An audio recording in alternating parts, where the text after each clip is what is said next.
I recently ordered from St. Louis Art Supply, and one of the things I got that I was most excited to try out was the Schmincke Super Granulation Dot Card set.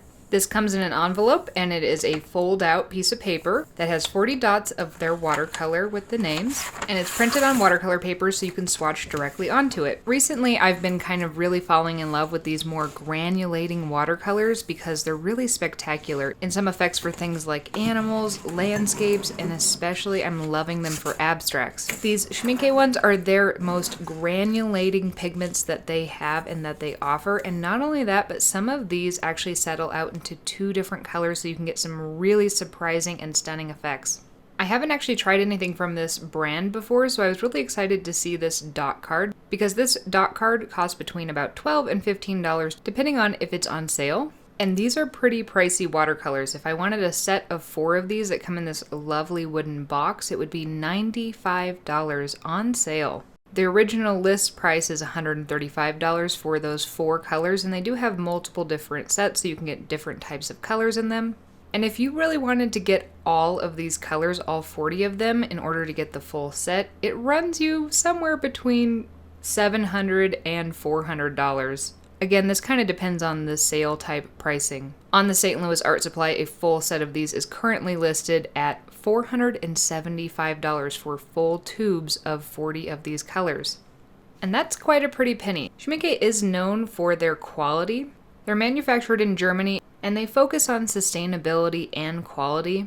So if this is something in your budget range, I have seen these recommended a lot to people who really want to splurge on some art supplies, but I just personally haven't been able to bite the bullet and buy many of these because it's just a lot. Anyways, it's a really long way of saying I got this dot card because I wanted to try it out on a budget. In order to test this out, you're going to see me throughout this. I do pre-wet each of the little dots because in order to get the most out of a watercolor that is dried, it's really important to actually pre-wet it so that it has some time to reactivate so you can actually get the most amount of pigment out of it. And for each of these swatches, I tried to get as much pigment as I possibly could right next to that little dot so I could see the total value of it. And then I would wash my brush and I would kind of bring that down because I also want to see the gradient quality of this. This is going to reveal some more things, and also I just really like the look of it. As I was swatching through these, I was also really glad I had done this because as you can kind of see through some of these, there are varying degrees of pigment, and there's also some that maybe I just know I wouldn't reach for or don't like quite as much. But there are other ones in this set that are absolutely stunning. I am partial to some of them that separate out into the 2 different colors because I think they'd be really beautiful in a painting of something in the reptile family like a turtle or a dinosaur. Just having that granulation in those 2 different colors kind of pop out might create some interesting effects that would really bring that idea to life. So with the dot card, that means that if I really love a single color, I can actually purchase an individual color rather than having to invest in a full set. And from Cheap Joe's, it looks like you can get a single tube of this for around $18, which is at least a lot better than $95 for one of the basic sets of 4. I did a little additional research while I was swatching this and kind of coming up with my opinions on this, and there are quite a few other artists out there saying, why would you buy this set? When a lot of these are actually just multiple pigments combined together, and so yes, you get 40 colors, and so in order to buy all of these colors individually, it would cost a ton of money. It's actually a much smaller subset of the actual pigments where you could potentially buy individual pigments and only buy 10 or 20 of them and basically get the whole set of 40.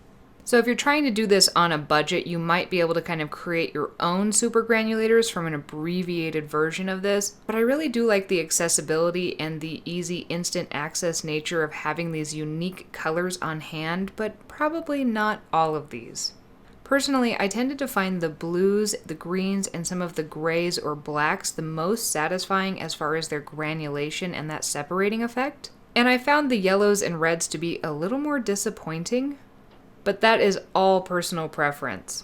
The one thing I did really like about all of these little swatches I got to make is that while you're painting, you might notice that the watercolor looks really spectacular while it's all wet, and then sometimes when it dries, it loses a bit of the luster and it doesn't look quite as good as it did when it was wet. But I actually found the opposite with these, that while you were painting with them, they looked stunning and beautiful, But then once they dried, they revealed even more information and more colors and more variation, which I think is a really unique thing within watercolors, and so that was a really fun find. I'm not sure I'd be able to justify spending a bunch of money on these, however, I would give this dot card a buy if you just like to play with watercolors and see different effects and things and get some ideas. And a lot of different brands offer dot cards like this, and so if you're considering splurging on some art supplies, a dot card might be the way to go. Let me know in the comments below what you think about these super granulating colors, and also if you've tried any other dot cards that were fun to swatch. I hope that you have a magically creative day.